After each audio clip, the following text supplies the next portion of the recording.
warahmatullahi wabarakatuh. Waalaikumsalam. Alhamdulillah.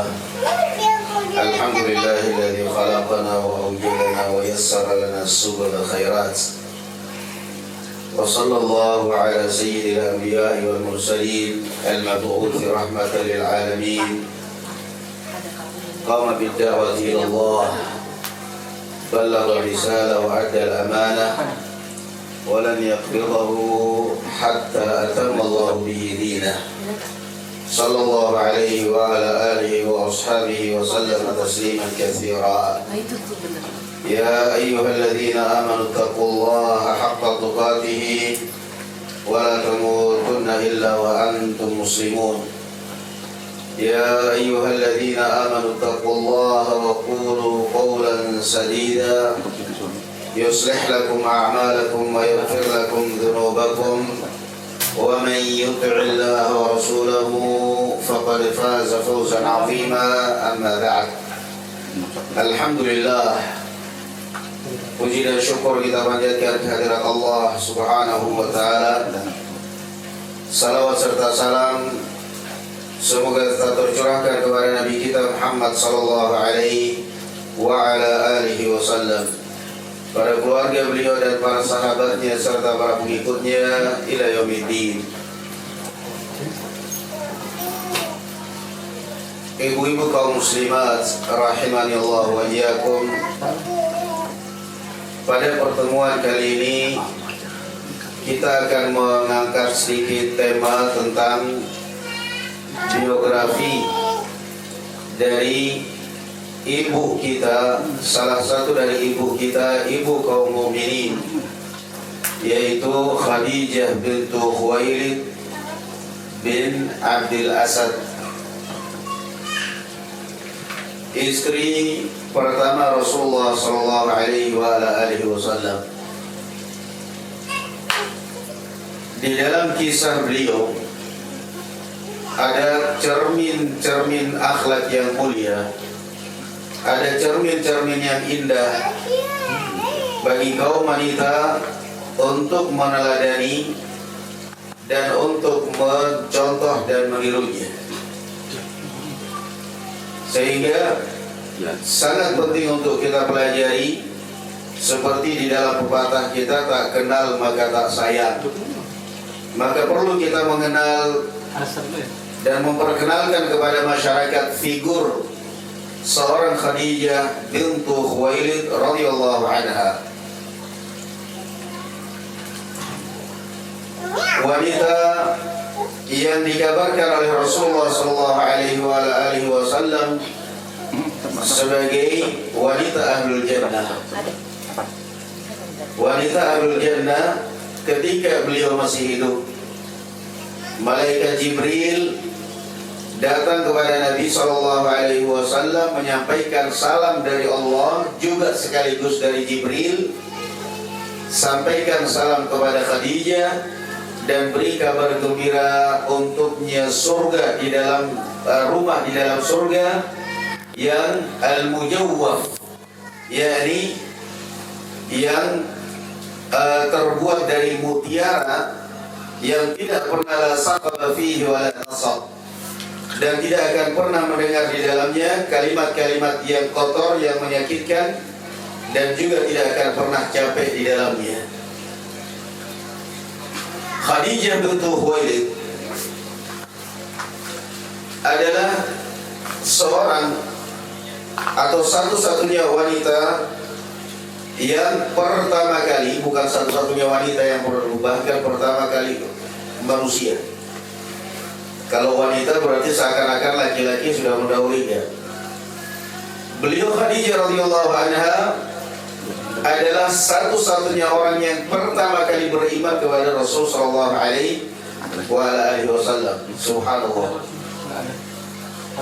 Dan ini dikatakan oleh Imam Ibnu Katsir rahimahullahu taala di dalam kitab beliau Al-Bidayah wa Nihayah, dikatakan oleh Imam Az-Zahabi, dikatakan oleh Imam Az-Zuhri, "Fakanat Khadijah awwal man amana billah wa saddaqa Rasulullah sallallahu alaihi wasallam." Dan Khadijah adalah orang yang pertama kali beriman kepada Rasulullah, kepada Allah, dan membenarkan dakwah Rasulullah SAW. Al-Imam Ibn Ishaq mengatakan, kanat Khadijah awwal man amana billah wa rasulihi wa saddaqa ma jaa bih.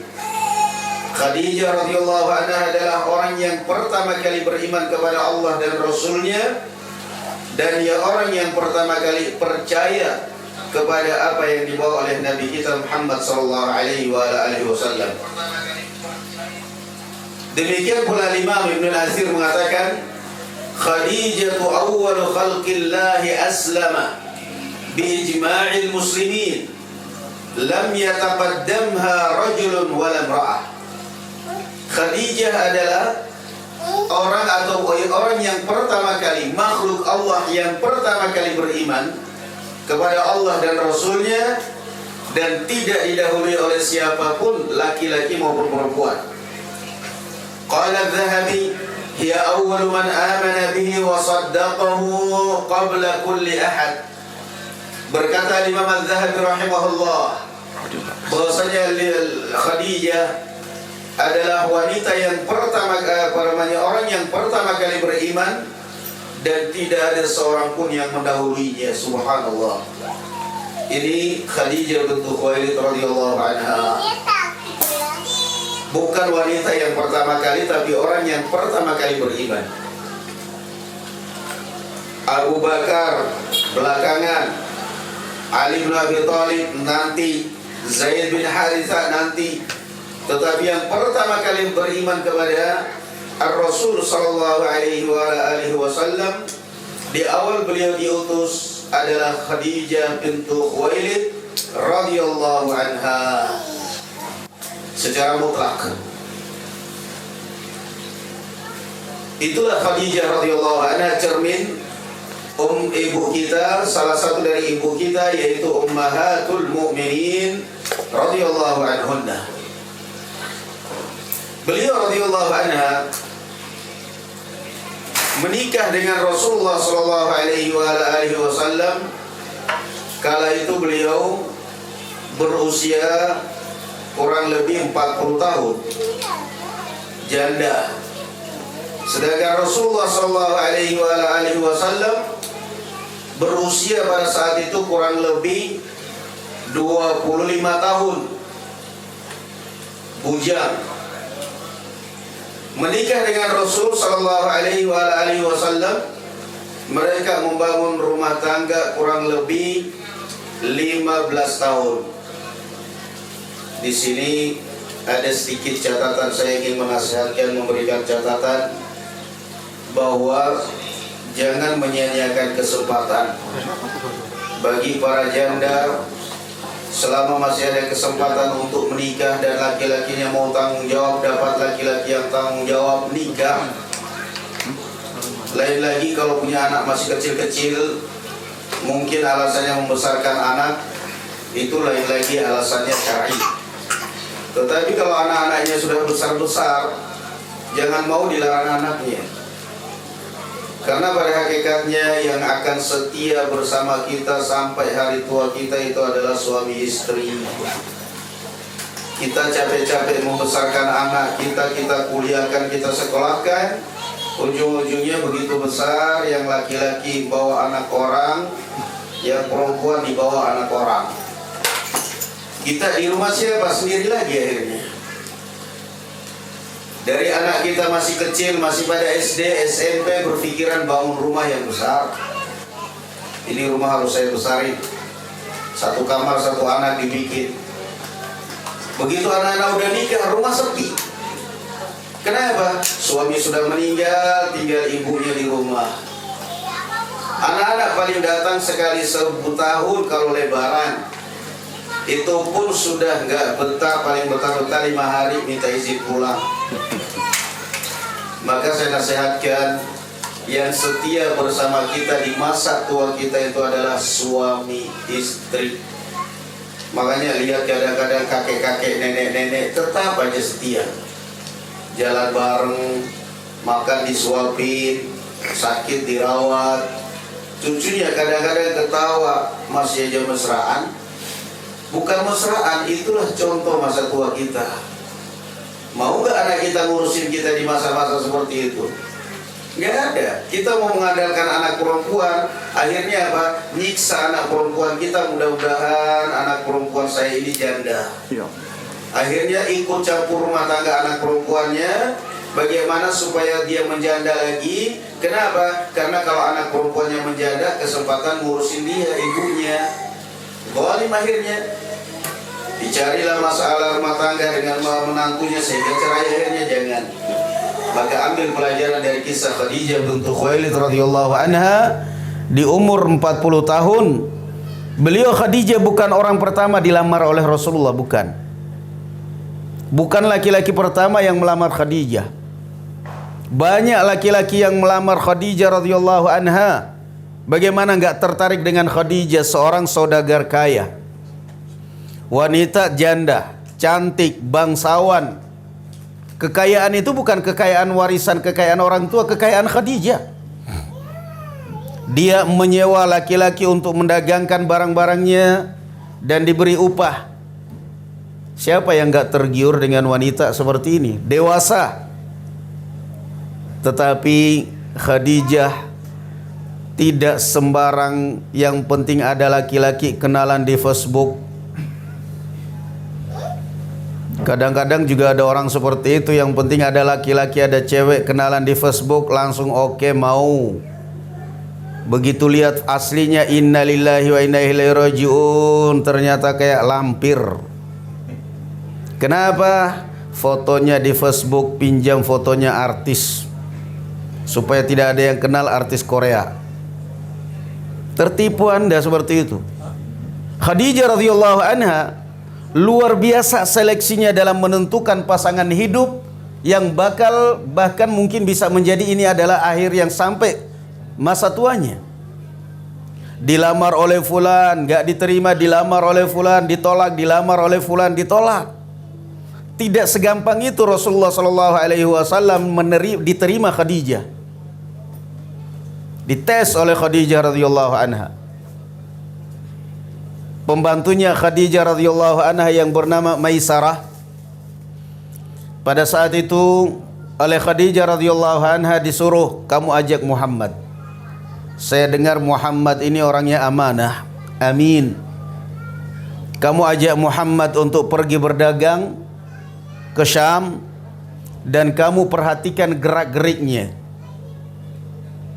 Pergi kemudian Muhammad sallallahu alaihi wasallam bersama pembantunya Khadijah Maisarah dengan membawa barang dagangan Khadijah. Tatkala pulang, Maisarah memberikan laporan kepada majikan, wahai majikanku, saya belum pernah melihat orang sebaik dan seamanah orang ini yang bernama Muhammad. Ditambah lagi kemudian ketika dagangan yang dibawa oleh Muhammad sallallahu alaihi wasallam datang dengan membawa keuntungan berlipat dibandingkan yang dibawa oleh orang lain, maka di situ sudah sangat jelas kejujuran Muhammad sallallahu alaihi wasallam. Maka Khadijah sudah mulai menyimpan hati kepada Rasulullah sallallahu alaihi wasallam yang saat itu tentunya beliau belum sebagai nabi. Maka beliau kemudian berusaha untuk bisa melangsungkan pernikahan dengan Muhammad, dan sampai pada akhirnya terjadilah pernikahan itu dengan Rasulullah sallallahu alaihi wasallam yang kemudian dikaruniai anak 6 orang darinya. Janda 40 tahun masih bisa punya anak 6, hebat luar biasa. Maka di sini pelajaran yang kedua adalah seleksi di dalam menentukan pasangan hidup kita. Benar-benar seleksi, jangan asal dapat di Facebook langsung mau tahu-tahu ketemuan. Banyak yang akhirnya kecewa. Cerita pajang mobil, pajang ini, pajang itu, ternyata ketemu orang miskin. Kecewa akhirnya. Kita lanjutkan kisah Khadijah radhiyallahu anha. Khadijah radhiyallahu anha akhirnya berlangsunglah kemudian pernikahan antara Khadijah radhiyallahu anha dengan Rasulullah sallallahu alaihi wasallam. yang dikaruniai 6 anak, berjalan rumah tangga. Subhanallah, kata para ulama, selama kurang lebih 15 tahun menikah dengan Khadijah, Rasulullah sallallahu alaihi wasallam tidak pernah mendapati dari Khadijah ucapan yang menyakitkan, tidak pernah mendengar dari Khadijah ucapan-ucapan yang menyakitkan hati, tidak pernah melihat dari Khadijah perbuatan-perbuatan yang menyakitkan hati. Dan ini adalah pelajaran untuk kita semua, khususnya untuk para pasangan-pasangan hidup kita semua. Khadijah bintu Khuwailid radhiyallahu anha 15 tahun menikah dengan Rasulullah sallallahu alaihi wasallam, tidak pernah terdengar kepada beliau omongan-omongan yang menyakitkan. Tidak pernah terlihat pada beliau perbuatan-perbuatan yang menyakitkan. Kenapa barakallahu fikum? Prinsip hidup itu adalah akhlakul karimah. Khadijah radhiyallahu anha adalah figurnya. Akhlakul karimah, akhlak yang mulia. Akhlak yang mulia itu tercermin pada apa? Pada lisan, pada wajah, pada perbuatan. Lisan, tutur kata yang indah, yang santun, yang sopan, yang tidak menyakitkan. Perbuatan, yakni lembut, dan juga wajah murah senyum, gampang senyum, itu cermin daripada akhlak yang mulia. Khadijah radhiyallahu anha, kita ingin berbicara dulu sedikit tentang siapa figur Khadijah ini. Sudah tadi yang pertama kita lewati, dia adalah wanita yang pertama, manusia, orang yang pertama kali beriman. Dia adalah wanita yang diberi kabar oleh Allah Azza wa Jalla dengan rumah khusus di surga. Dia adalah wanita yang mendapatkan salam langsung dari Allah Subhanahu wa taala dan juga dari malaikat Jibril. Menikah, dia adalah seorang wanita saudagar besar. Dia adalah seorang wanita yang menikah dengan Rasulullah sallallahu alaihi wasallam di usianya 40 tahun dan memberikan hadiah kepada Rasulullah 6 orang anak. Rasulullah sallallahu alaihi wasallam yang berikutnya, Khadijah bintu Khuwailid radhiyallahu anha, dikatakan oleh Rasulullah sallallahu alaihi wasallam sebagai khairu nisa'i zamaniha, orang yang terbaik di zamannya. Di dalam Sahih Muslim dari hadis Ali bin Abi Thalib radhiyallahu anhu arda, Rasulullah sallallahu alaihi wasallam mengatakan khairu nisaiha Maryam bintu Imran wa khairu nisaiha Khadijah bintu Khuwailid. Sebaik-baik wanita di zaman Maryam atau di zaman Bani Israel adalah Maryam bintu Imran. Subhanallah, sebaik-baik wanita. Antum bisa lihat kisah Maryam di mana? Di dalam surat Maryam di antaranya. Bahkan diabadikan di dalam Al-Quran surat Maryam. Kemudian beliau sallallahu alaihi wasallam mengatakan wa khairu nisaiha Khadijah binti Khuwailid. Dan sebaik-baik wanita di zaman ini, di zaman Rasul sallallahu alaihi wasallam, adalah Khadijah bintu Khuwailid.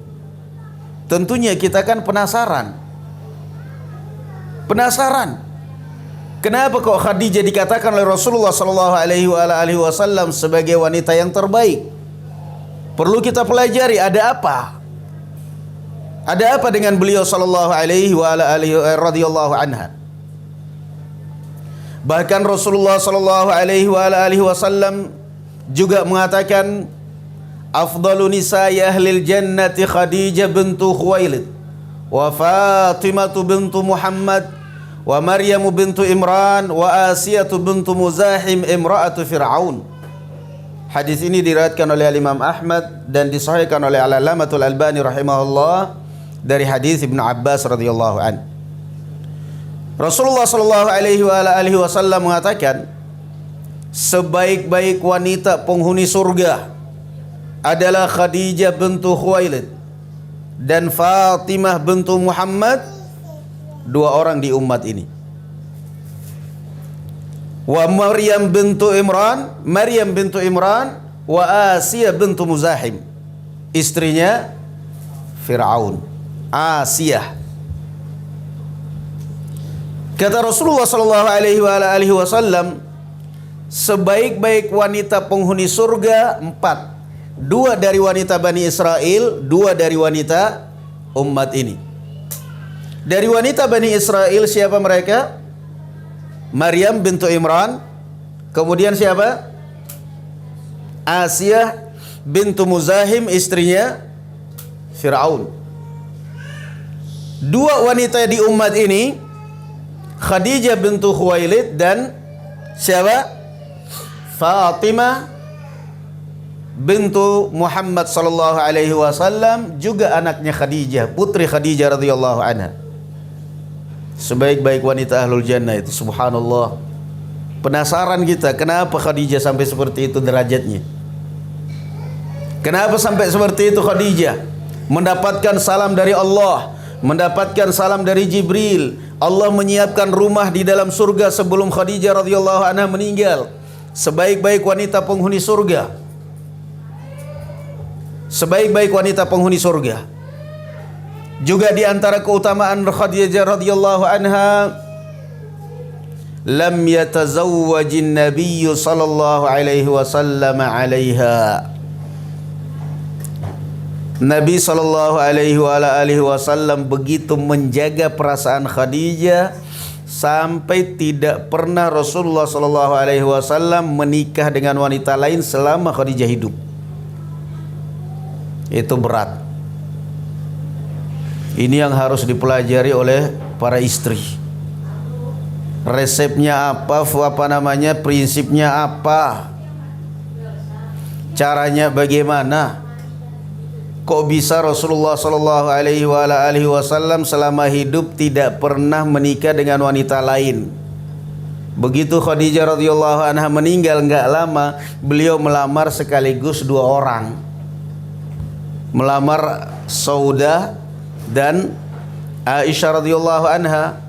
Aisyah umur 6 tahun, Saudah umur hampir 60 tahun, beda 1 nol.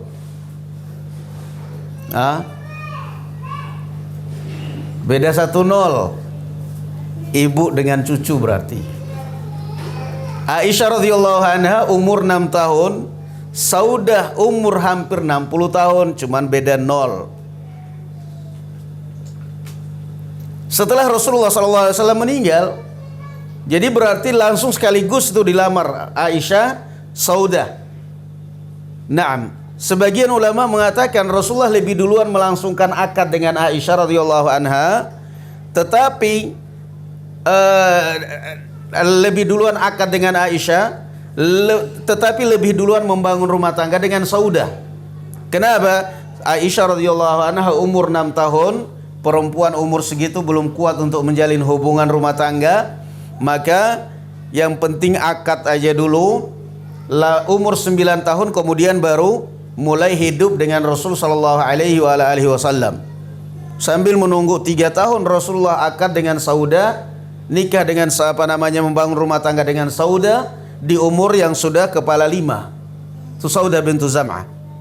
Baru kemudian menikah dengan wanita-wanita yang lain, Ummu Salamah, Hafsah dan yang lainnya. Tetapi selama Khadijah radhiyallahu anha hidup, Rasulullah sallallahu alaihi wasallam tidak ingin melukai hatinya dengan dimadu. Karena pelajaran paling berat bagi wanita. Kamu marahin, kamu bahkan mungkin dipukul, apapun, dia nggak sakit sesakit kalau dimadu. Itu wanita. Maka wanita perlu belajar dari figur Khadijah radhiyallahu anha, bagaimana cara dia memperlakukan Rasulullah sallallahu alaihi wasallam sampai Rasulullah sallallahu alaihi wasallam tidak pernah berpikiran menikah, bahkan berpikiran untuk menikah enggak sama sekali. Dijelaskan oleh Al-Imam Al-Hafidz Ibnu Hajar Al-Asqalani rahimahullah, pada saat beliau mensyarah hadis Aisyah radhiyallahu anha. Lam yatazawwajin nabiyyu sallallahu alaihi wasallam ala Khadijah hatta matat. Hadis riwayat Muslim, hadis Aisyah. Bahwasanya Rasulullah sallallahu alaihi wasallam tidak menikah dengan wanita lain selama dia dengan Khadijah sampai Khadijah meninggal. Khadijah meninggal, baru beliau menikah. Sampai berapa orang? Makanya kalau kita ditanya berarti istrinya Rasulullah itu berapa orang? 11 apa 9? 11.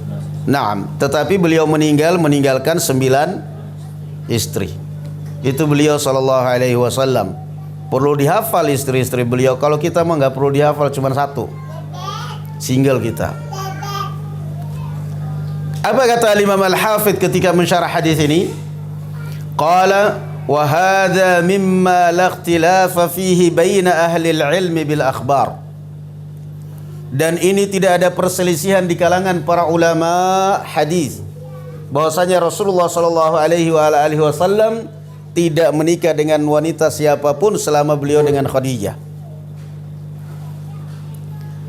Wa fihi dalilun, dan ini menunjukkan kata beliau ala idhami qadriha indah, dan ini menunjukkan keagungan dan kebesaran nama Khadijah dan wibawa Khadijah di hadapan siapa?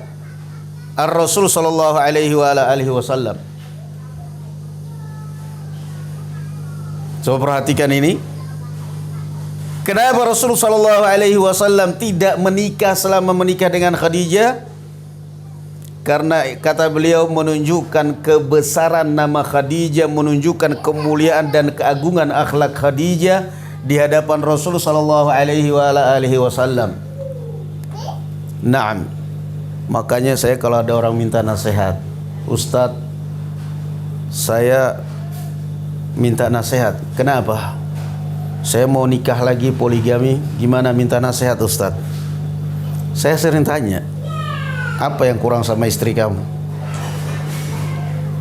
Istri kamu cacat, kurang ini, kurang itu, kurang ini, kurang itu? Nggak ada sih Ustadz, alhamdulillah istri saya wanita yang baik, begini-begini. Udah, nggak usah cari penyakit, pulang sana, nggak usah. Tanya sama yang lain sana. Tanya sama yang lain. Sekarang kalau nggak apa namanya kamu di dalam rumah terpuaskan, kamu di dalam rumah terkhidmat, terlayani ini semua, kamu apa yang mau kamu cari? Nikah itu tujuannya apa? Tujuan nikah apa ya kawan? Ya ayuhal ikhwat wal akhwat. Tujuan nikah itu adalah litaskunu ilaiha wa ja'ala bainakum mawaddatan wa rahmah. Itu tujuan nikah. Nikah itu adalah untuk mendapatkan ketenangan. Sehingga kadang-kadang kita ini salah faham bahwa istri kadang-kadang kepada suami, saya itu tergantung Anda mas. Salah. Yang menciptakan ketenangan di dalam rumah tangga itu adalah wanita. Litaskunu ilaiha. Laki-laki itu nikah mencari wanita yang bisa menenangkan hatinya, yang bisa menghibur dia, yang bisa mendapatkan ketenangan. Kenapa? Laki-laki di luar banyak tantangan hidup. Dia dihadapkan dengan kerjaan, dia dihadapkan dengan apalagi kalau dia sebagai misalnya pejabat, kadang-kadang di kantor dimarahin oleh komandan. Kalau dia militer kadang-kadang ditendang, siap dan ditendang. Pulang ke rumah curhat ke istrinya, malah digoblok-goblokin sama istrinya. Apa nggak gelap matanya? Ya kamu yang goblok, makanya sering dimarahin, gaji nggak seberapa. La ilaha illallah. Ceritanya curhat untuk mendapatkan siraman salju di hati, malah digoblok-goblokin. Tangan melayang akhirnya, kabur, assalamualaikum udah. Jadi itulah tujuan nikah, litaskunu ilaiha. Yang pertama kali yang bisa menciptakan ketenangan dalam rumah tangga itu adalah akhlak sang wanita. Perlakuan kepada sang wanita di dalam istri dengan suaminya. Nanti kita akan baca kisah Khadijah radhiyallahu anha di awal Rasulullah mendapatkan wahyu. Yang kedua apa tujuan pernikahan? Wa ja'ala bainakum mawaddah. Dan Allah menciptakan di antara kalian mawaddah. Apa itu mawaddah? Mawaddah itu adalah rasa cinta yang muncul dari dalam hati. Kasih sayang muncul dari dalam hati, mawaddah. Ini biasanya pada orang yang pengantin pengantin baru atau pengantin lama rasa baru. Mawaddah, sayang. Wa ja'ala bainakum mawaddah. Kemudian yang ketiga, tujuan pernikahan apa? Warahmah, kasihan. Ini biasanya terjadi pada orang-orang tua. Kalau sudah tua, biasanya kalau pasangan muda itu mawaddahnya menonjol, tinggi sekali rasa sayang. Kenapa? Istrinya cantik, suaminya ganteng. Tapi kalau sudah tua, itu biasanya rasa cinta berkurang, rasa kasihan yang naik. Makanya kalau kita lihat orang-orang tua, kadang-kadang nenek-nenek, kakek-kakek, mereka sudah seperti itu. Kadang-kadang mereka nggak mau cerai. Kenapa? Kasihan. Subhanallah, itu bijaksananya syariat kita. Litaskunu ilaiha wa ja'ala bainakum mawaddatan wa rahmah. Maka di sini kenapa Khadijah radhiyallahu anha atau Rasulullah sallallahu alaihi wasallam tidak memadunya, tidak menikah dengan siapapun? Yang pertama kata Imam Al-Hafidh, ini menunjukkan ala idhami qadriha indah, menunjukkan besarnya kedudukan Khadijah radhiyallahu anha di matanya, di mata Rasulullah, di dalam rumah tangga Khadijah. Subhanallah. Maka sekali lagi ini adalah figur yang patut ditiru oleh semua kaum muslimat. Yang kedua, wa ala mazidi fadliha, dan juga menunjukkan kelebihan keutamaan yang lebih pada Khadijah di mata Rasul sallallahu alaihi wasallam. Li'annaha aghnathu an ghairiha wa ikhtassat bihi biqadri ma ishtaraka fihi ghairuha marratain. Kata Imam Al-Hafidh, wa fihi li'annaha aghnathu. Kenapa Rasulullah sallallahu alaihi wasallam tidak menikah dengan wanita lain selama dengan Khadijah? Karena Khadijah radhiyallahu anha benar-benar memberikan kecukupan, memberikan pelayanan yang prima kepada Rasulullah sallallahu alaihi wasallam. Agnatsu an ghairiha, sehingga Rasulullah sallallahu alaihi wasallam merasakan pada Khadijah ini satu orang tapi mewakili sekian banyak orang. Masya Allah. Kalau sudah seperti itu, apa yang mau kita pikirkan? Kebangetan ada seorang laki-laki di dalam rumah, istrinya baik, rendah hati, tawadhu, ini semuanya. Tutur katanya lembut, melayani, mengkhidmat suami, sopan. Belajar dari sirah Rasul sallallahu alaihi wasallam. Tidak mau melukai perasaan Khadijah, nggak mau menyakiti Khadijah. Bukan karena perasaan kayak kita ini kan, kebanyakan kita kan rata-rata takut istri. Tidak mau menyakiti kan karena takut istri. Istri. Kadang-kadang seperti itu kita. Kalau ini enggak. Khadijah, Rasulullah sallallahu alaihi wasallam bukan karena takut Khadijah, tetapi karena apa? Karena kemuliaan Khadijah di mata Rasul sallallahu alaihi wasallam. Maka di sini pelajaran, saya ingin memberikan sedikit catatan kepada para suami maupun para istri, bahwa yang namanya rumah tangga itu akan terbangun keharmonisan dengan saling memaklumi, saling pengertian, bukan saling menuntut dan menuntut. Saya ingin kamu begini, saya ingin kamu begini, saya ingin kamu begini. Enggak perlu seperti itu. Benahi dirimu, Allah akan jodohkan dengan yang baik. Selesai. Benahi dirimu wahai istri, benahi lisanmu wahai istri, benahi akhlakmu wahai istri, benahi kesabaranmu, benahi ibadahmu, Allah akan jadikan jodohmu yang terbaik. Sampai 2 kali lipat Khadijah radhiyallahu anha di mata Rasulullah sallallahu alaihi wasallam menggantikan 4 wanita. Allahu akbar. Sehingga tercukupi.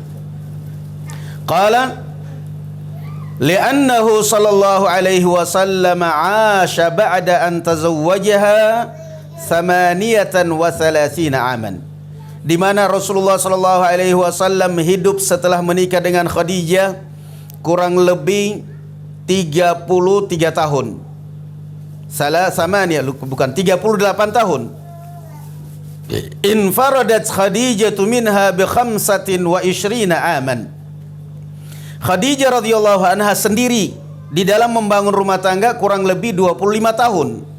wa hiya nahwu 30 fil majmu' wa ma'atulil muddati fasana qalbaha.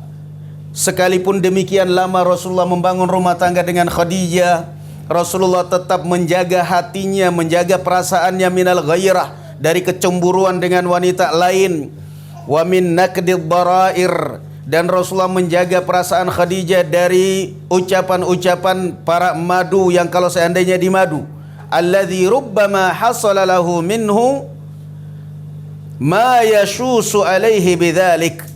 Subhanallah, yang jelas bakal mengotori hati Khadijah radhiyallahu anha, menyakiti hati Khadijah. Ini diantara keutamaan Khadijah. Rasulullah sallallahu alaihi wasallam tidak menikah dengan siapapun selama dengan Khadijah. Maka sampai di sini dulu kita ingin pelajari barakallahu fikum, apa sebenarnya rahasia dari akhlak Khadijah yang tersembunyi, yang terselubung sehingga begitu mulia, begitu berharga, begitu dihormati oleh Rasulullah sallallahu alaihi wasallam. Ini yang membuat kita penasaran dari tadi. Apa sebenarnya sampai Khadijah begitu disanjung, begitu dipuji oleh Rasul sallallahu alaihi wasallam?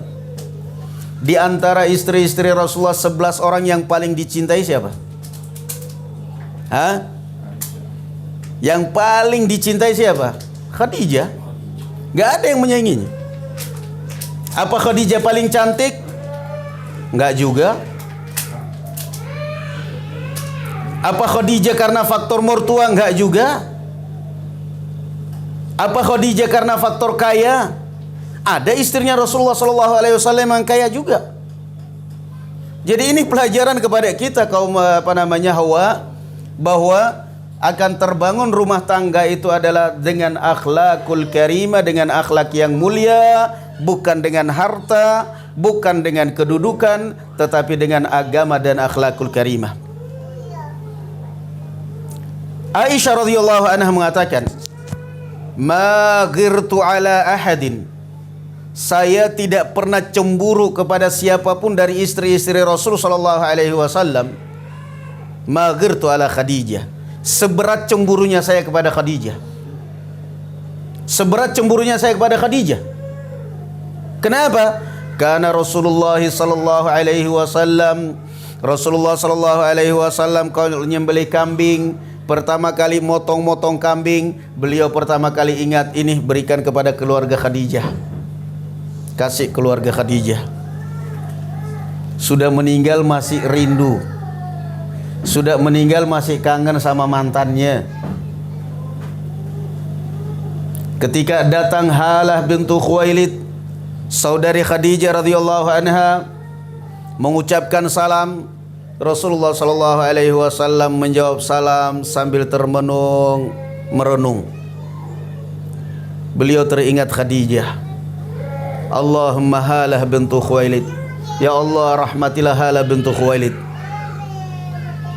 Teringat beliau, teringat suaranya Halah, saudarinya Khadijah, persis Khadijah. Sehingga wanita yang selalu dirindukan oleh Rasul sallallahu alaihi wasallam, wanita yang selalu dikangeni oleh Rasul sallallahu alaihi wasallam, Khadijah. Maka sampai-sampai Aisyah radhiyallahu anha mengatakan, saya tidak pernah cemburu seberat cemburunya saya kepada Khadijah. Wa ma ra'aituha qat. Padahal saya tidak pernah melihat Khadijah sama sekali. Saya tidak pernah melihat Khadijah. Tapi kenapa sering disebut oleh Rasulullah sallallahu alaihi wasallam? Terkadang kata Khadijah, saya pun protes kepada Rasulullah, ya Rasulullah, seakan-akan tidak ada lagi di muka bumi manusia selain Khadijah. Lagi-lagi Khadijah, lagi-lagi Khadijah, lagi-lagi Khadijah. Maka Rasulullah sallallahu alaihi wasallam mengatakan, kanat wa kanat wa kanat wa kanat li minha walad. Rasulullah mengatakan, kamu sih nggak tahu, Khadijah itu wanita yang demikian, demikian, dan demikian, dan dia punya anak dari saya. Sudah selesai. Kita ingin menyingkap sedikit dari akhlak Khadijah radhiyallahu anha yang demikian agung, yang menyebar demikian mulia dan demikian agung di mata Rasulullah sallallahu alaihi wasallam. Itu akan tercermin pertama di dalam hadis ketiga atau kedua di dalam Sahih Bukhari, ibu-ibu kaum muslimat rahimani Allah wa iyyakum. Tercermin di dalam Sahih Bukhari hadis kedua, kitab Bid'il Wahyi. Kitab permulaan turunnya wahyu. Di situ akan tercermin kedewasaan. Ketika awal Rasulullah sallallahu alaihi wasallam menerima wahyu. Secara keumuman, ini sih secara keumuman ya. Mudah-mudahan di sini kita nggak ada. Secara keumuman, Rasulullah sallallahu alaihi wasallam mengatakan tungkahul mar'atu li arba'in. Wanita itu dinikahi karena 4 faktor utama. Yang pertama, li jamaliha, karena cantiknya. Yang kedua karena apa? Nasabnya. Yang ketiga, kedudukannya. Yang keempat apanya? Agama.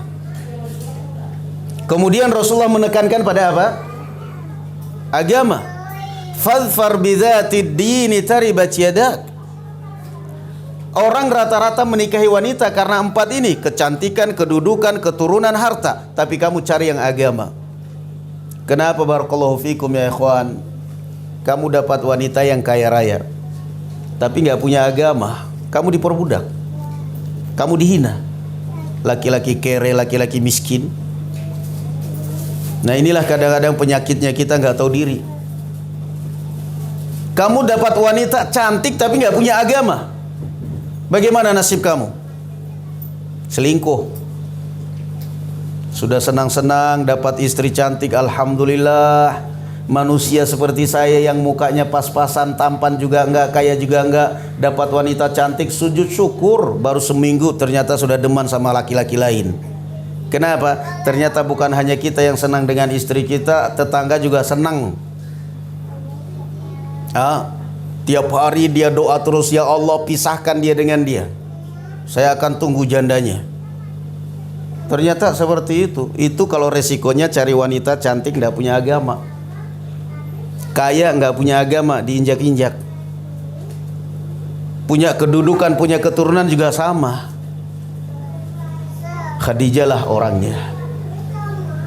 Rasulullah Shallallahu Alaihi Wasallam apa kerjanya ketika menikah dengan Khadijah? Pengembala kambing. Pengembala kambing. Pengembala kambing, dagang itu pun juga sampai ketika masih bayinya, kebiasaan wanita-wanita gunung itu kan mereka turun ke kota mencari bayi-bayi yang mau disusuin. Semua orang yang turun ke gunung pada saat itu pulang dengan membawa bayi masing-masing untuk disusui. Halimatus Sa'diyah nggak bawa apa-apa. Nggak bawa apa-apa. Ada satu bayi namanya Muhammad, tapi dia lihat keluarganya miskin. Diasuh oleh Abdul Muthalib.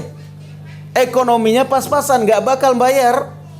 Dia berpikir, saya mau ngasuh bayi ini kira-kira dapat apa?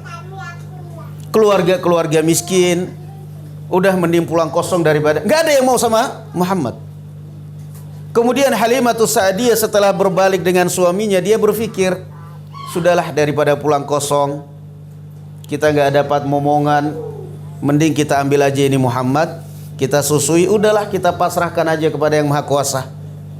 Maka diambil. Ternyata justru membawa keberkahan dalam keluarga Halimatus Sa'diyah yang menyusuinya.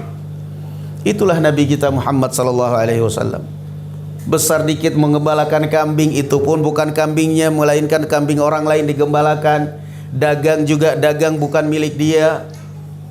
Intinya beliau dalam garis sebagaimana yang dikatakan Allah, wa wajadaka ailan fa'agna, miskin. Tapi Khadijah radhiyallahu anhu, target utama dari Rasul sallallahu alaihi wasallam adalah akhlak dan agama. Menikah.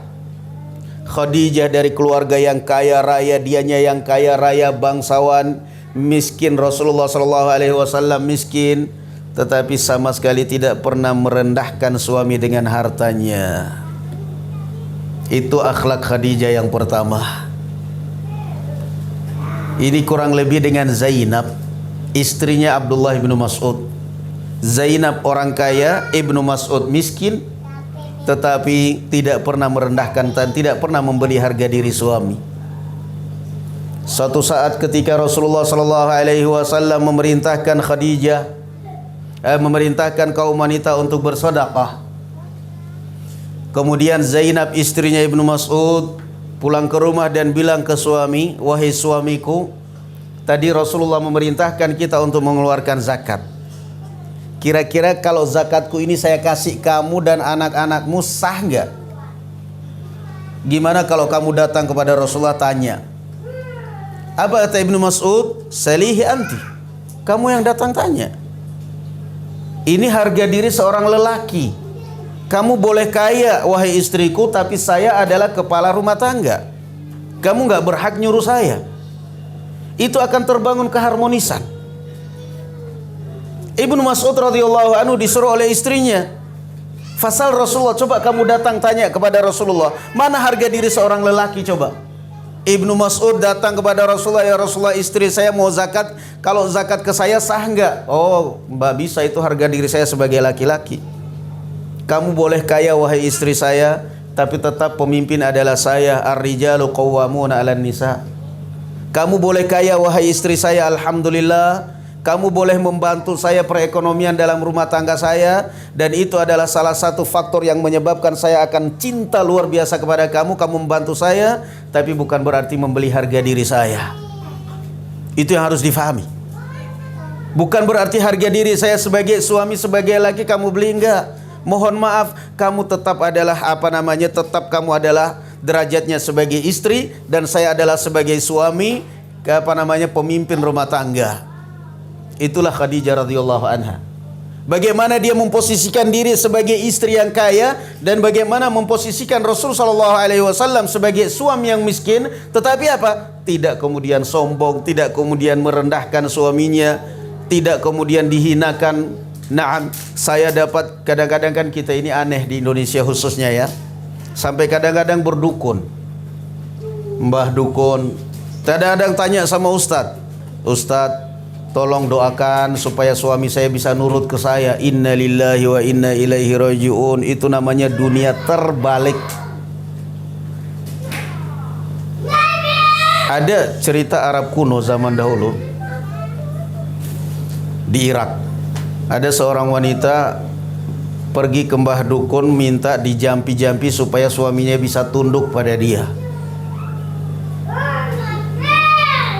Kata mbah dukun, itu gampang tapi syaratnya berat. Tumbalnya berat. Apa tumbalnya? Tumbalnya kumis macan. Paling enggak bulu serigala lah. Kalau kamu bisa mencabut beberapa helai bulu serigala, saya akan gampang itu bisa kamu pelet, setelah itu tunduk suami kamu.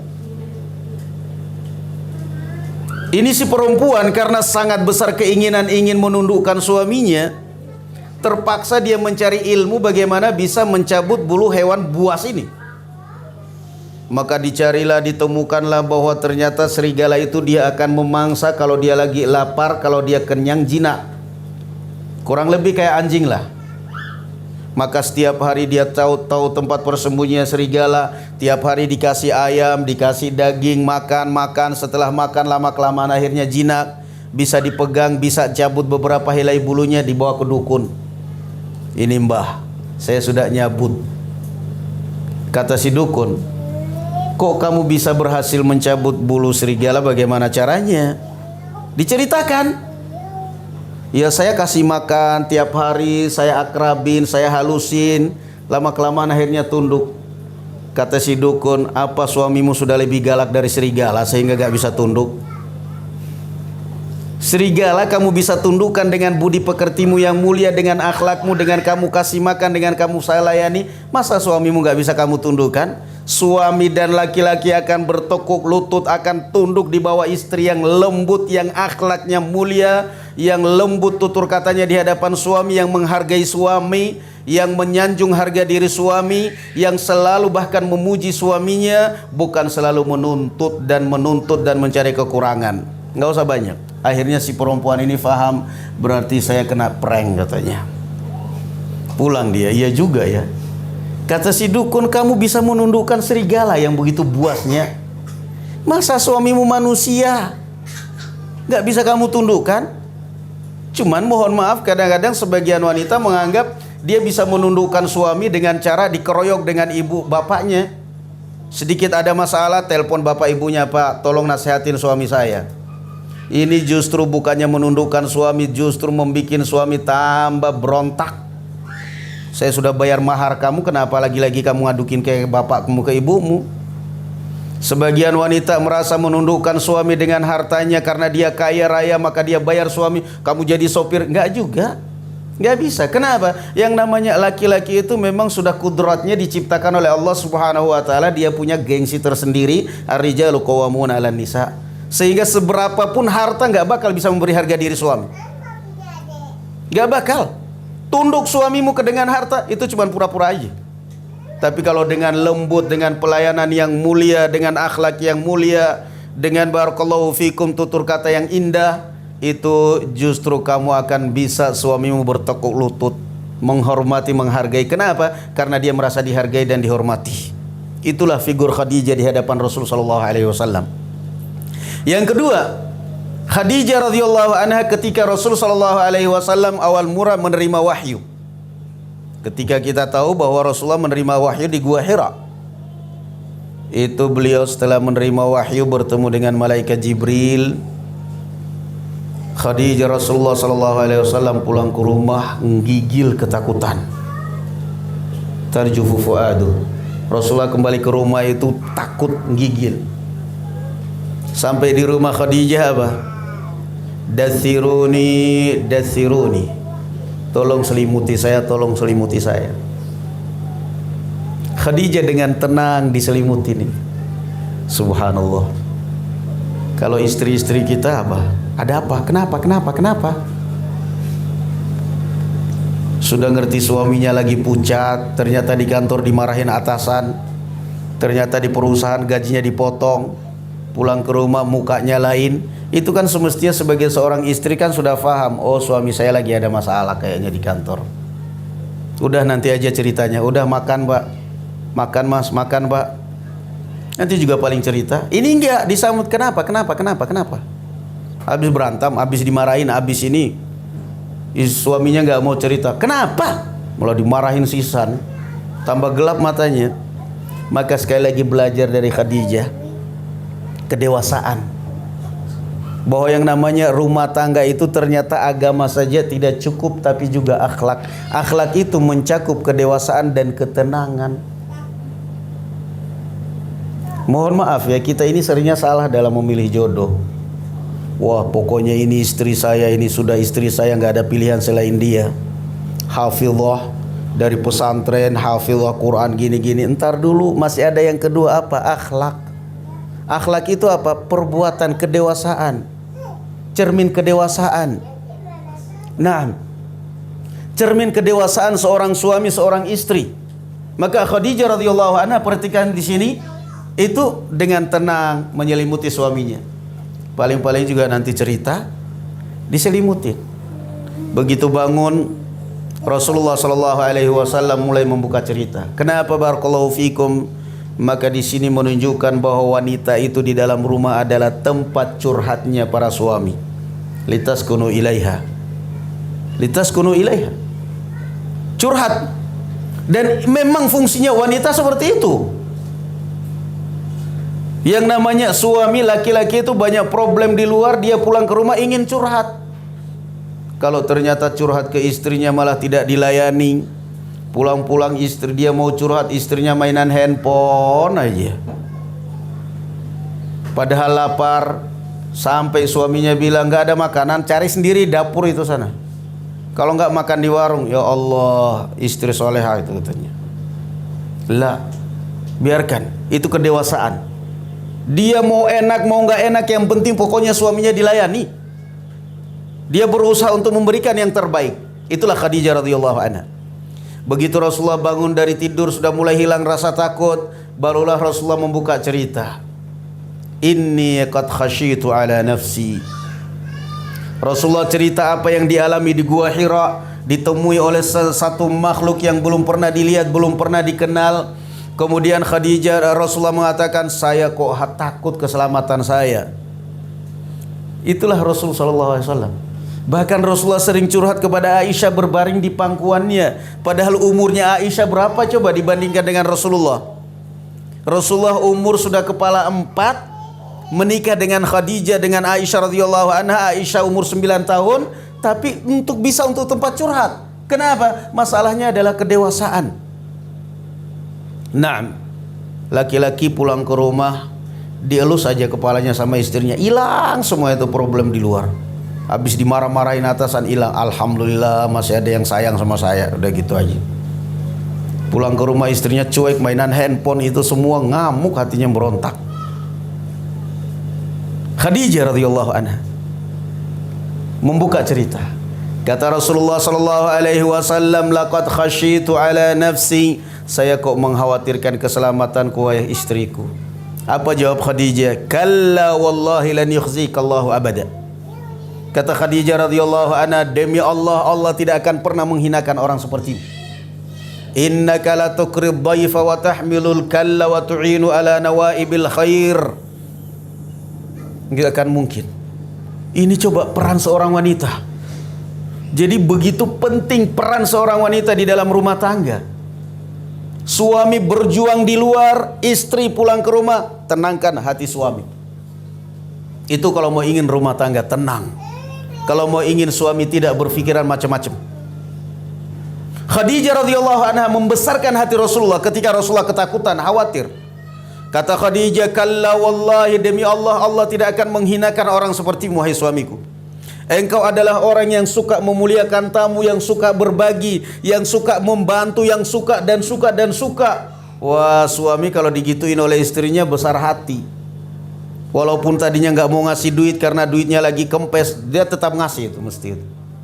Kamu istriku Masya Allah, ini saya kasih duit. Begitu mau keluar rumah, mah minta duit untuk uang bensin. Lah tadi baru dikasih minta lagi. Ya tadi kamu habisnya baik banget sama saya, akhirnya lupa kalau saya dia megang duit. Kasih langsung duit. Kenapa? Istri yang seperti itulah yang dicari, yang didambakan. Membesarkan hati suami. Rasulullah takut dibesarkan hatinya oleh Khadijah. Dibesarkan hatinya dengan apa? Dengan dipuji akhlaknya. Kamu adalah laki-laki yang begini, laki-laki yang begini, laki-laki yang begini, laki-laki yang begini. Nggak mungkin Allah merendahkan orang seperti kamu. Kan enak seperti itu. Kamu adalah laki-laki yang bertanggung jawab. Saya percaya kamu adalah laki-laki yang bertanggung jawab. Kamu adalah laki-laki yang baik. Kamu adalah laki-laki yang ini yang itu. Maka tolong, saya akan menjaga kehormatan diri kamu. Tolong di luar juga jaga harga diri saya. Jaga harga diri kamu. Jangan kamu boleh kerja di kantor, di sana banyak wanita, tapi tolong jaga pandanganmu, jaga harga dirimu, sebagaimana saya juga menjaga harga diri saya. Itu kan enak itu. Nah, ada cerita Arab kuno di Irak. Ada seorang pedagang. Kalau tidak salah siapa, Al-Hasan Al-Basri atau Imam Ibn Sirin. Cerita itu. Dia pada saat menunaikan umrah atau haji, dia belanja di satu toko. Begitu masuk toko pakaian, ini pedagangnya langsung begitu masuk, wallahi demi Allah ini murah, demi Allah ini beli ini aja. Assalamualaikum, gak jadi belanja, gak jadi beli. Lah ini pedagang belum apa-apa sudah sumpah melulu. Itu kan biasanya ada sesuatu keluar, gak jadi beli. Begitu haji lagi atau umrah tahun berikutnya, masuk ke toko situ lagi udah tenang. Orangnya yang sama, laki-laki yang sama yang jaga. Tenang, silahkan milih. Dibiarin milih barang, milih ini. Akhirnya dibeli, barangnya beli. Tapi penasaran kenapa ini laki-laki tiba-tiba berubah. Tahun kemarin bagaimana mulutnya, wallahi demi Allah ini tenang dia. Penasaran, tanya, untuk menghilangkan rasa penasaran tanya. Saya mau tanya, waktu tahun kemarin kamu ingat saya masuk di sini juga, saya nggak jadi beli karena kamu sumpah. Kali ini kamu tenang kenapa? Nangis ini laki-laki ini. Dulu waktu tahun kemarin kamu datang, saya dipasangkan oleh Allah dengan seorang wanita. yang setiap saya pergi kerja, saya keluar kerja, dia sudah ultimatum, pokoknya saya tidak mau halal haram, pulang harus duitnya banyak bawanya. Setiap saya pulang kalau duit saya nggak ada, lakunya nggak ada atau sedikit, saya dimaki-maki, bahkan kadang pintu aja nggak dibukain, habis, nggak disiapin makanan, nggak diapain. Terus gimana itu istrimu yang solehah yang dulu itu? Sudah meninggal katanya. Allah yarham. Sekarang Allah subhanahu wa ta'ala gantikan saya dengan wanita yang Masya Allah, setiap saya keluar kerja, dia mengingatkan saya, ittaqillah fi nafsik. Kamu bertakwa kepada Allah. Kamu datang membawa pulang ke rumah dengan sedikit tapi halal. Sedikit tapi halal, itu lebih baik daripada kamu datang membawa harta yang banyak tapi haram. Saya tidak ingin kamu mengasihi saya dari harta yang haram.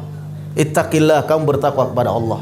Kamu pulang bahkan gak bawa apa-apa pun, saya akan tetap setia sekalipun gak bawa duit. Yang penting kamu jaga diri dari yang haram. Yang penting jangan sampai kamu kamu menyuruh saya untuk mengkonsumsi harta yang haram. Saya sekarang dapat istri yang seperti itu, alhamdulillah, makanya saya tenang. Coba lihat bagaimana seorang wanita bisa merubah laki-laki. Bagaimana seorang wanita bisa merubah laki-laki dalam akhlaknya, dalam itunya, dalam segalanya. Maka Allah tidak salah pasangkan Khadijah dengan Rasulullah sebagai wanita yang sangat dewasa, yang punya kepribadian yang tenang, yang selalu membesarkan hati suami, yang selalu menghibur Rasulullah ketika Rasulullah sedih, ketika Rasulullah SAW ketakutan. Makanya ketika Khadijah meninggal, Rasulullah mengenalnya dengan tahun Amul Huzni, tahun kesedihan. Tahun sedih ditinggal oleh Khadijah. Padahal kalau masalahnya urusannya nafsu dan syahwat, Khadijah udah kepala 5, udah mau kepala 6, menikah dan meninggal, apalagi. Tapi yang namanya cinta, barakallahu fikum, mawaddah warahmah, itu muncul dari akhlak yang mulia, dari tutur kata, membesarkan hati suaminya. Tidak sampai di situ, Khadijah kemudian mengajak suaminya untuk menemui Waraqah ibnu Naufal, pamannya sendiri, untuk menanyakan suaminya apa yang dialami. Ternyata kata Waraqah ibnu Naufal, itu adalah malaikat Jibril yang dulu pernah mendatangi Nabi Musa. Maka berimanlah Khadijah, orang yang pertama kali beriman kepada Rasul sallallahu alaihi wasallam. Maka dari sini figur pelajaran yang sangat luar biasa dari kedewasaan Khadijah. Bagaimana dia membangun rumah tangga, bagaimana dia mengelola rumah tangga dengan Rasul sallallahu alaihi wasallam, sampai-sampai Rasulullah tidak berpaling hatinya kepada wanita lain. Naam, sampai-sampai Rasulullah sallallahu alaihi wasallam bisa tunduk luar biasa kepada Khadijah, bukan dengan hartanya, bukan dengan keturunannya, bukan dengan kecantikannya, bukan dengan macam-macamnya, tetapi dengan akhlaknya. Sebagaimana firman Allah Subhanahu wa taala dalam Al-Qur'anul Karim, innal ladzina amanu wa 'amilus solihati sayaj'alu lahumur rahmanu wudda. Dan sesungguhnya orang yang beriman dan beramal soleh, Allah akan meletakkan rasa cinta di hati orang lain kepada mereka. Ini sekilas figur tentang Khadijah radhiyallahu anha. Mudah-mudahan bisa menjadi tauladan dan pelajaran untuk kita semua, khususnya kaum wanita, supaya bisa menjalin dan menjalani rumah tangga dengan baik. Karena tetap aja yang namanya Allah Subhanahu wa ta'ala menciptakan kita sudah ada kudratnya masing-masing. Wanita diciptakan pada kudratnya, laki-laki diciptakan pada kudratnya masing-masing. Dan tidak mungkin kalau ini sudah bercampur, wanita mau ikut mengambil alih hak-haknya suami dalam rumah tangga, mau memimpin, akan berantakan. Rasulullah mengatakan, la yufliha qaumun wallau amruhum imra'ah. Enggak akan sukses suatu kaum yang dipimpin oleh wanita. Bolehlah wanita kaya raya, wanita pejabat, tapi tetap jangan. Naam. Jadi saya teringat kasus ini dengan, kalau saya bicara begini, saya teringat dengan kasus pernah suatu saat diundang di Mabes, di markas AL di Tegalana. Terus bicara seperti itu, tanya, Ustadz bagaimana Ustadz? Yang jadi kita ini prajurit problem. Apa itu? Kita nikah sama-sama TNI, istri kita Koal. Nah, ternyata dia misalnya sekolah pangkatnya lebih tinggi. Waduh, pangkat lebih tinggi, hormat komandan. Gimana itu Ustaz? Aduh, ya repot juga ya. Ya itu kan hukum prajurit. Kalau di rumah kan gak ada dinas. Hormatnya kalau di kantor aja. Nah, Istrinya pangkatnya lebih tinggi dari suaminya, kan mau nggak mau harus hormat. Ya itu statusnya di kantor aja nggak apa-apa. Itu emang hukum negara sudah mau apa lagi. Tapi tetap aja hukum rumah tangga, hukum Allah Subhanahu wa taala, ar-rijalu qawwamuna 'alan nisa. Jadi ada tempatnya masing-masing. Belajarlah kita dari figur Khadijah, bagaimana dia bisa menundukkan Rasul sallallahu alaihi wasallam. Maka seorang wanita saya nasihatkan, nggak usah khawatir, nggak usah selalu ngomong, nggak usah terlalu cemburu, nggak usah terlalu mikir suami saya barangkali begini, barangkali bakal begini, barangkali bakal begini. Justru itu akan menjadi penyakit. Tatalah dirimu, perbaikilah dirimu, perbaikilah tutur katamu, perbaikilah akhlakmu di hadapan suamimu. Niscaya suamimu akan mencintaimu. Naam, dan akan mengagungkanmu dan akan memuliakanmu karena kamu perhatian dengan anak-anak, perhatian dengan suami, melayani suami. Itu yang harus diperhatikan. Barakallahu fikum. Di sini ada pertanyaan. Bismillah Ustaz, semoga Allah senantiasa menjaga Ustaz serta kaum muslim dan lainnya. Baik. Bagaimana jika suami dan istri memiliki perbedaan pendapat atau keyakinan dalam masalah fikih? Wajibkah istri mengikuti pendapat fikih suami, atau bolehkah ia tetap menjalani pendapat fikih ulama yang ia yakini lebih benar meski bertentangan dengan suami? Ya, ini salah satu faktor yang menyebabkan rumah tangga retak. Masing-masing memaksakan kehendak. Masing-masing memaksakan kehendak. Dialog itu ujung-ujungnya akhirnya debat kusir. Sampai dalam masalah fikih pun, sampai bahkan kadang-kadang berbeda, katanya sih berbeda manhaj, padahal berbeda ustadz. Yang ini ngajinya di ustadz ini, yang ngajinya di ustadz ini cerai. Apa urusannya, subhanallah banget. Tanya ke ustadz, bagaimana ustadz punya suami yang berbeda manhaj, boleh nggak minta cerai? Boleh. Innalillahi wa inna. Ini ustadz syaitan ini orang. Syaitan itu diantara kerjanya apa? Tukang sihir syaitan itu apa? Memisahkan suami istri. Apa hukumnya dan mana dalilnya ini orang? Subhanallah. Salat ya salat, ibadah ya ibadah. Jadi ini sekali lagi salah satu ya faktor keretakan dalam rumah tangga. Kadang-kadang dalam masalah agama kita saling memaksakan. Kita saling memaksakan. Harus kamu ikut saya, harus kamu salat. Jangan. Biarkan istri kamu berpikir untuk hal-hal yang seperti itu. Dia mempelajari, dia belajar. Daripada kamu paksa, mending kamu katakan, kamu baca aja lagi lah. Kalau memang kira-kira kamu dalilnya ketemunya lebih kuat, ya nggak apa-apa, kamu amalkan. Selesai. Itu yang namanya rumah tangga. Barakallahu fikum. Nggak boleh saling memaksakan kehendak. Entah itu istri, entah itu suami, jangan. Bahkan seperti yang kadang-kadang sekali lagi difahami oleh sebagian orang, katanya beda manhaj, sampai minta cerai. Minta cerai terus anak-anaknya ikut manhajnya siapa? Ini zalim orang yang seperti ini. Zalim, ini adalah racun. Para pendakwah seperti ini racun ini. Kamu minta cerai.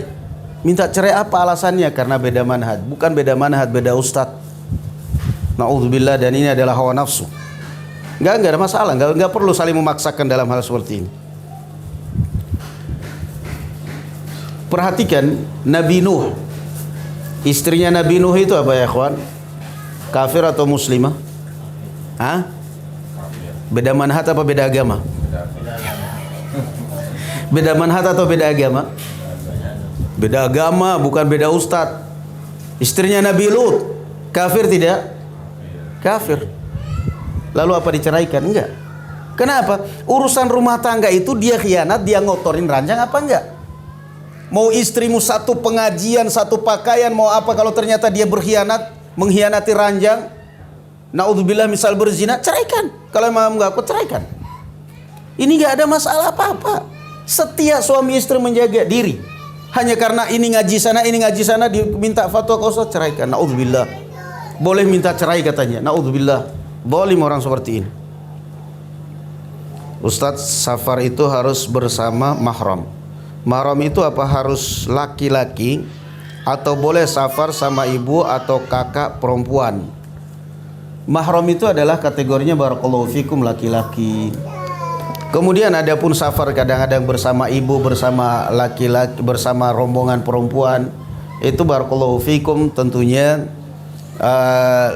lain lagi permasalahannya. Lain lagi permasalahannya karena kadang-kadang misal tempatnya aman, tempatnya nyaman, mereka naik